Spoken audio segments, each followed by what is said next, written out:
Hello viewers, welcome to my channel. তো আজকের ভিডিওতে আমরা কথা বলবো যে আপনি যদি একটি প্রাইভেট ইউনিভার্সিটি থেকে এলএলএম করেন তাহলে সেটা ভালো হবে নাকি খারাপ হবে। বর্তমান সময়ে দাঁড়িয়ে আপনি যদি দেখেন তাহলে গভর্নমেন্ট যে ইউনিভার্সিটিগুলো রয়েছে তার থেকে প্রাইভেট ইউনিভার্সিটির সংখ্যা অনেক বেশি এবং তারা ল কিংবা মাস্টার ডিগ্রি অফ ল এই কোর্সগুলোকে প্রোভাইড করছে এবং সেখানে একটা বেশি পরিমাণ খরচও আপনার হবে। এবার আপনার অবশ্যই জানা দরকার যে সেখানে সেই কোর্সটা যদি আপনি করেন তাহলে আপনার লাভ হবে নাকি ক্ষতি হবে। তো কিছু কিছু পয়েন্ট রয়েছে যেগুলো নিয়ে আলোচনা করলেই আপনার কাছে এই ব্যাপারটা ক্লিয়ার হয়ে যাবে যে একটি প্রাইভেট ইউনিভার্সিটি থেকে আপনার এলএলএম করাটা কি উচিত। চলুন এবার সেই পয়েন্টগুলো নিয়ে আলোচনা করি। তো প্রথম যে পয়েন্টটা রয়েছে সেটা হলো importance of campusing and package.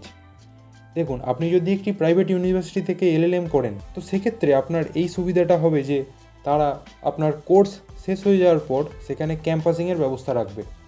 হয়তো এই ক্যাম্পাসিংয়ে আপনি এমন একটি জব পেলেন যাতে আপনার খুব ভালো হলো, তো সেক্ষেত্রে সেই প্রাইভেট ইউনিভার্সিটি থেকে এলএলএম করাটা আপনার জন্য খুবই ইম্পর্টেন্ট হবে।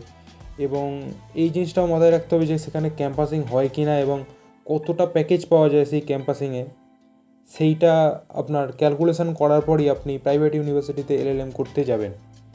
এবং এরপরে আপনাকে মাথায় রাখতে হবে যে এই যে ইউনিভার্সিটি যেখান থেকে আপনি এলএলএমটা করছেন তো সেটা ইউজিসি অ্যাপ্রুভড ইউনিভার্সিটি কিনা, নাহলে কিন্তু আপনার ডিগ্রির হয়তো কোনো মানই থাকবে না।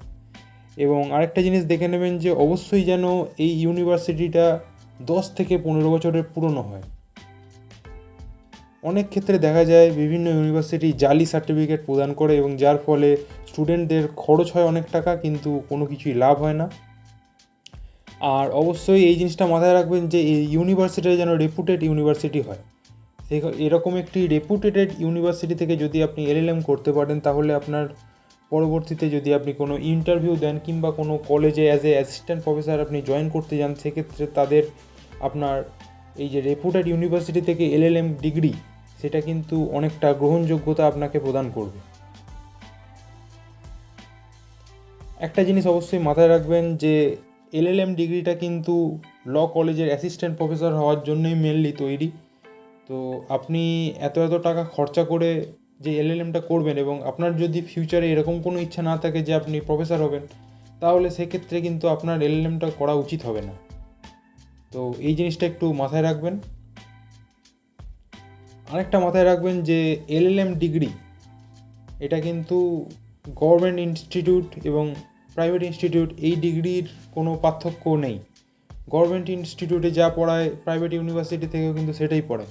কিন্তু আপনি যদি গভর্নমেন্ট ল কলেজে অ্যাসিস্ট্যান্ট প্রফেসর জয়েন করতে চান তাহলে কিন্তু আপনার গভর্নমেন্ট ইনস্টিটিউট থেকে এলএলএম করাটাই বেশি গ্রহণযোগ্য হবে। অর্থাৎ যারা গভর্নমেন্ট ইউনিভার্সিটি থেকে এলএলএম করবেন, একটি সার্ভেতে দেখা গেছে যে তাদেরকেই বেশিরভাগ সময় গভর্নমেন্ট ইনস্টিটিউটে as a assistant professor join করা হয়। তো এই ব্যাপারগুলো অবশ্যই মাথায় রাখবেন।